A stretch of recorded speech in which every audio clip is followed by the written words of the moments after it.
Look at the Pyramids of Giza. A monument this massive was essentially an enormous billboard announcing where the richest men in Egypt were buried. For generations, pharaohs watched those ancient tombs get cracked open and stripped bare by grave robbers. Protecting their wealth and their bodies meant radically changing their strategy. Instead of building up, they started digging down, trying to keep their burials entirely secret. This is the Valley of the Kings, an isolated canyon chosen specifically for its hidden terrain. Yet even this wasn't secure enough. A later pharaoh named Ramses XI ordered an inspection of the valley, found out that previous tombs were still being looted, and completely abandoned the site for his own burial. To survive eternity, Egypt's rulers had to disappear. They evolved from building the most conspicuous architecture to engineering history's greatest missing persons cases. This marble bust depicts Cleopatra, the final pharaoh of ancient Egypt. Following her defeat by the expanding Roman Empire, her ultimate resting place vanished completely. This bronze rearing cobra represents the Wadjet, the ancient protector of the pharaohs. Legend holds that Cleopatra avoided Roman capture by committing suicide with a venomous snake, intentionally linking her final moments to thousands of years of royal Egyptian tradition. She orchestrated her burial so that the Romans, and any future looters, could never find her. Tracking down a target designed specifically to evade detection requires modern archaeologists to leave traditional digging behind and turn to high-tech forensic science. Far to the south in the ancient city of Aswan, researchers are testing these modern forensic methods on highly preserved elite burials. As the brush clears away the sand, you can see the glint of a golden death mask emerging from the dirt. This mask is made of cartonnage, a fragile material similar to papier-mâché, crafted from layers of wet linen and plaster. Because it degrades so easily, the kiln chemically stabilizes it with resin and protective paper so it can be extracted piece by piece without crumbling. Once the mask is preserved and cleaned, the painted hieroglyphs become readable.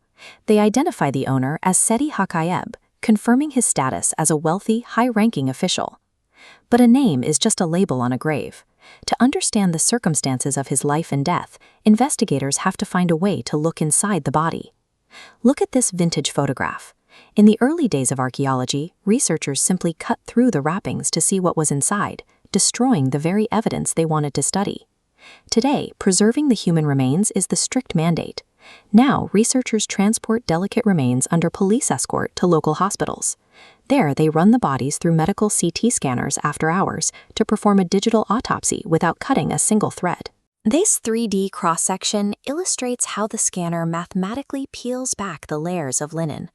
By isolating the skeletal structure and preserved tissues, scientists determine the exact age and gender, spotting signs of disease or trauma. Tucked into those layers near the heart, scans detect distinct, dense materials.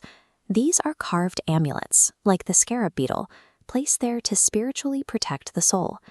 Medical imaging translates these remains into precise biological and spiritual profiles, reading the life history of the elite, while leaving the physical evidence completely untouched. This is the Step Pyramid at Saqqara. Searching for earlier figures meant moving thousands of tons of dirt and rock by hand. But finding a deeply hidden tomb demands a heavily targeted approach. Archaeologist Kathleen Martinez has spent more than a decade running a highly focused search for Cleopatra at Taposiris Magna, an ancient site 30 miles west of Alexandria. These vertical columns of hieroglyphs provide her map. The texts show that Taposiris Magna was a major religious center dedicated to the goddess Isis. Because Cleopatra closely aligned herself with Isis in life, Martinez suspected she chose a temple of Isis for her burial. To test that theory, her team deployed military-grade ground-penetrating radar, sending targeted radio pulses deep into the solid bedrock across the temple grounds. By combining ancient mythological texts with modern radar, investigators don't have to guess where to dig. They can scan straight through the rock to locate the perfect hideout. This radar scan shows the breakthrough. The radio waves pushed through the bedrock near the temple entrance and bounced back, tracing out a massive anomaly hidden deep below the surface. The data reveals an open cavity 30 feet wide, deliberately carved into the stone. Excavating a space that large, that deep underground, required massive resources. Its sheer scale and specific location directly beneath a major religious site perfectly match the profile of a monumental elite burial chamber. Archaeology has evolved from a brute force treasure hunt into a precise forensic science, capable of reading the secrets of the dead while leaving them physically undisturbed. Looking down this flooded subterranean tunnel, the reality sets in. The data is verified. The chamber is located.